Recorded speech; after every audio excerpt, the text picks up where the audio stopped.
Okay, we're going to start with some definitions here. So Roman numeral 1 says give definitions, both written and mathematical formulas for the following. So first of all, momentum. If we want a written definition, it is moving mass.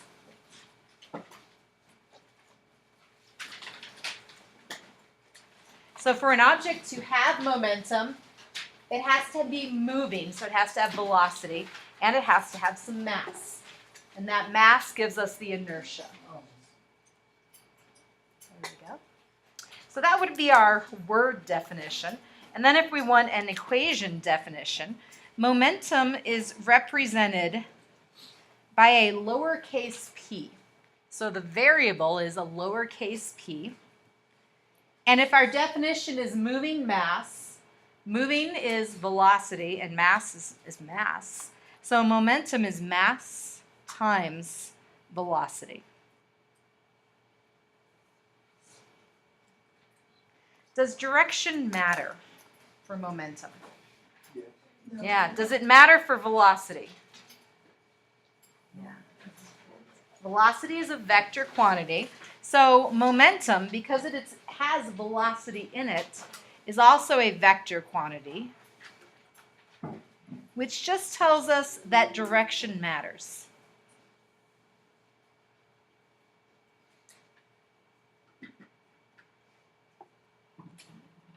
And then finally, we need a unit. We need to talk about the units.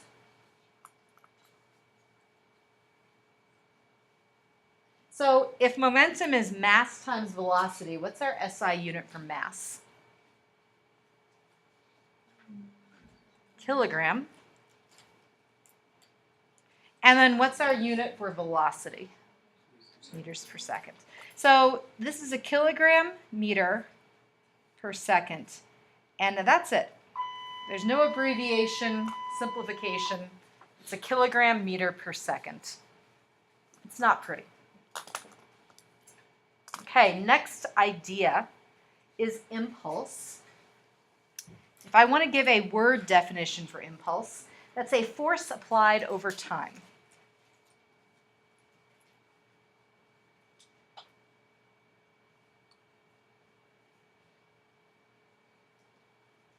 So some force applied over a time is impulse. An equation for impulse. Capital J is the variable that represents impulse. And if I go back to these words, a force applied over time, it is force multiplied by time.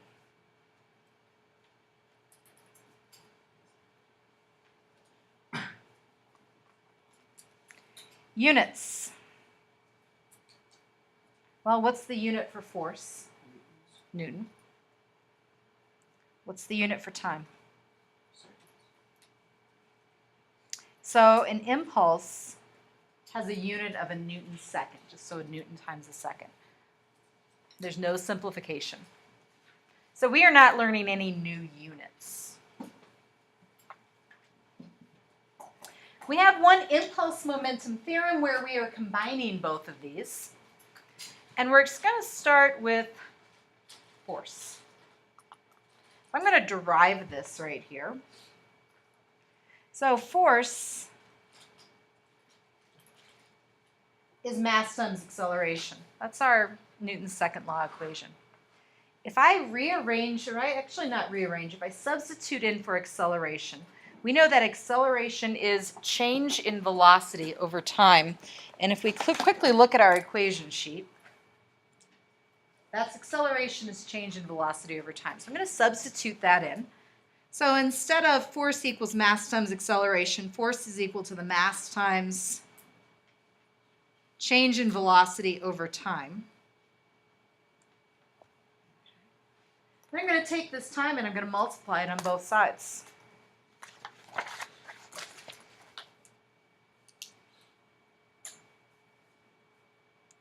So if I multiply both sides of the equation by time, what happens to time here? Cancels. And I'm left with, I'm going to write it over here, force multiplied by time is equal to mass times a change in velocity. This is my impulse momentum theorem.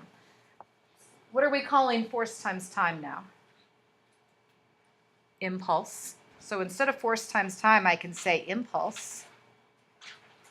Mass times velocity is momentum, so mass times the change in velocity is a change in momentum.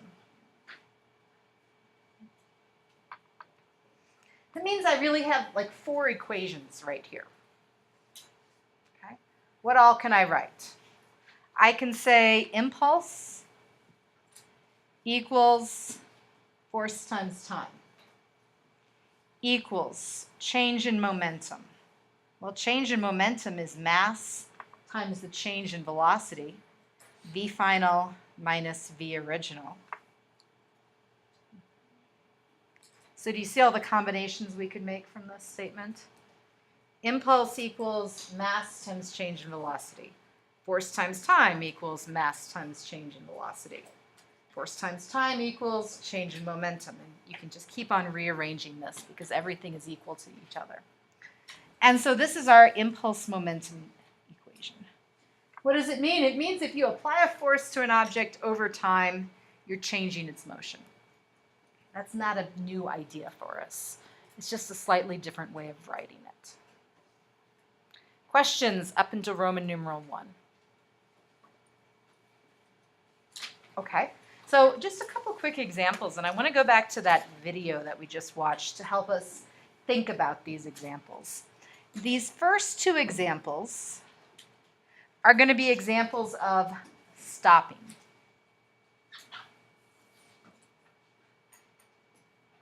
And the third example that I'm going to give is going to be a bounce example.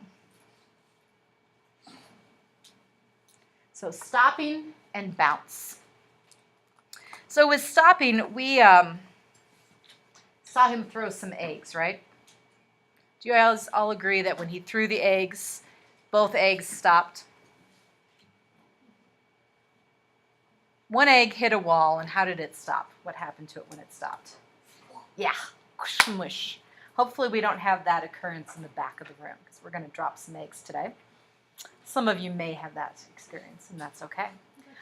The other egg also stopped, but it hit a sheet, and what happened to it when it stopped? Nothing. It was okay, right? But they both stopped.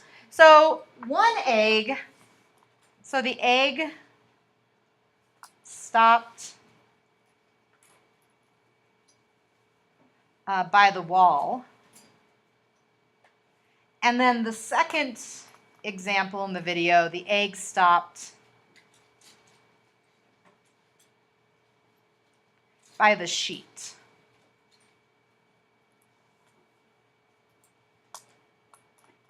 Well, let's think about the change in momentum for both of these eggs.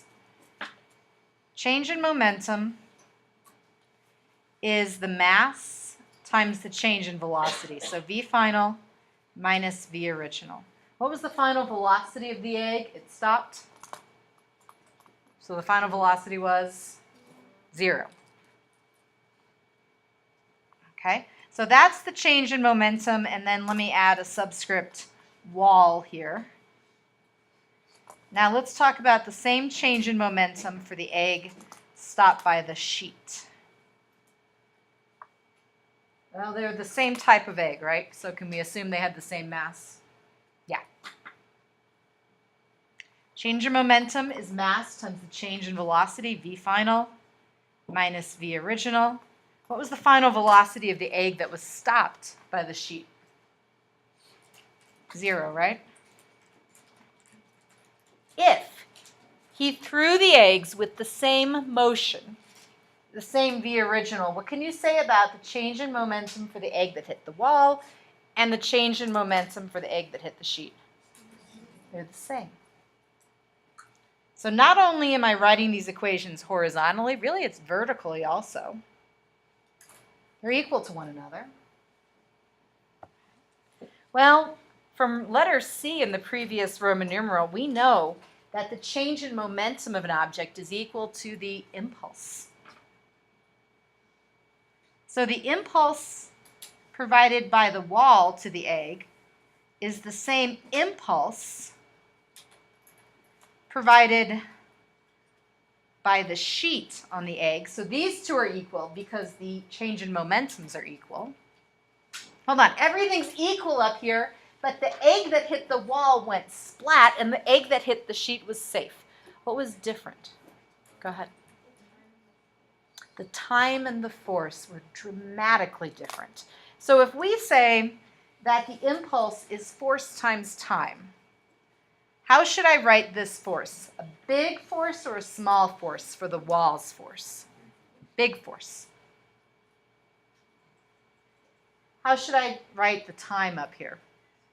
Time of impact, really tiny. It went splat and it happened really fast. So it was a tiny time. Okay? Now, impulse provided by the sheet, also force times time. How should I write the force applied by the sheet? Yeah, small force. And how about the time applied, that the force the sheet applied to the egg? Big time or small time? Big time. And we saw that in the video. The sheet rippled. The egg stopped during that rippling time, but it was a much larger time of stop. Yet this big force multiplied by this little time gives us the same number, answer, as this little force multiplied by a big time. Questions? Okay, last one. Different situation. Let's talk about a bounce. So one bounce, or if an object bounces, so a ball, we take a ball, we drop it, and it bounces back up into the air. Okay? So this is the bounce. And I want to compare this. If we had a ball, let's say maybe this is a clay ball instead of a bouncy ball. When we drop it, if this is a clay ball, is it going to bounce back up? No. So I'm going to call this the stick. So this ball hits the ground and it sticks. And this ball strikes the ground and it rebounds back up. Everyone got that in your brain? Got the difference? Okay. I want to compare the change in momentum of these two objects and the force that both objects experience. So let's compare the change in momentum of the bounce to the change in momentum of the stick. So I'm going to go back up to this equation just because it's useful. For the bounce, is V final 0? No. Is it in the same direction as V original? No. V final is up and V original is down. Can everyone see what would happen? Am I really adding these two quantities or subtracting them if I have a bounce?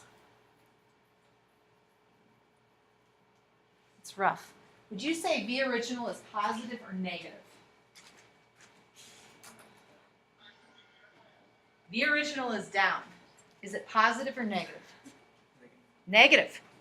So V original is negative, but I'm subtracting it. Two negatives make a positive. What if does it go back to V the same- final, what direction is V final? Up. Would you say that's positive or negative? Positive, right? Up. So you're taking a positive number and you're subtracting from it a negative number. Do you want me to give you a number? Would that help? What if V original is 8? Lance, is V final probably going to be 8 or smaller? I agree, smaller. So if V original is 8, can we make V final 6? V original is down, so it's a negative 8. V final is a positive 6. 6 minus negative 8 is minus a negative. You add them, yeah. So 14. The stick, what's V final for the stick? 0. So what would the change in velocity be? 8 for the stick. Which is a bigger change in momentum, the bounce or the stick? The bounce. It's quite a bit bigger. Bounce. Change in momentum is much bigger than the stick.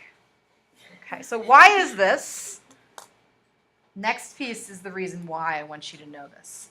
How about the comparison of the force that the bounce is applying compared to the force that the ball that sticks to the ground gets? Which do you think is bigger? The ball that bounces or the ball that sticks?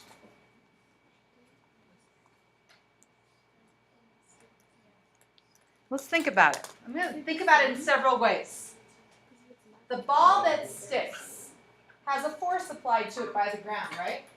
What is the force doing? It's just stopping the ball, so it's one force. The ball that bounces, what does the ground have to do to that ball?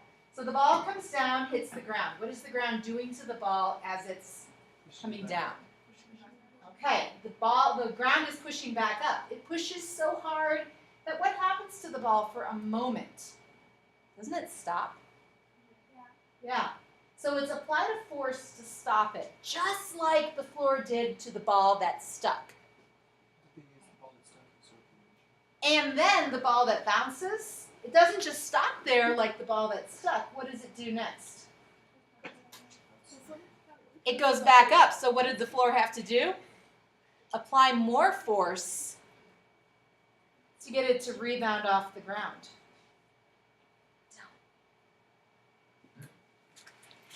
The bounce ball has a much greater force than the stick. What does this mean? This means that if you have a collision with something, do you want to bounce off that something or do you want to stick to it?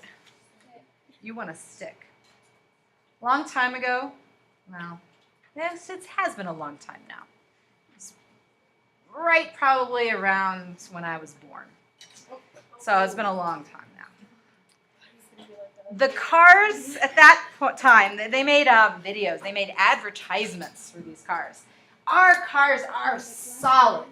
Our cars are so solid. They're made of steel. When they have an accident, they bounce off of one another. There isn't a scratch on our car after an accident. You can drive it away. Do we make cars like that anymore? No, we don't want solid steel cars. How do we make cars now? They take the impact, and do they bounce off of one another usually? No, they crumple together and they stop. They stick together. So which car is experiencing the greater force? The old solid cars that didn't crumple at all? They experienced a huge force because they bounced off of one another. The cars that we have now crumple and stick together. And so the force is a lot less to stop them. The change in momentum for the bounce is much greater, and because the change in momentum is greater, the force is also much greater. Now, does time play a role? Yes. But in this case, when we're talking about force of a bounce versus a stick, we really care about the force, not the time, because time is a secondary, much smaller factor. Other important pieces then. If you're playing a game that has a ball in that game and the ball hits you, you're hoping that the padding that you hopefully are wearing causes the ball to stick to you, basically, not bounce off of you. If it bounces off of you, it hurts a lot more. You can sustain a lot more damage than if that ball hits you and it basically, the momentum is absorbed by your padding and it ends up like falling to the ground.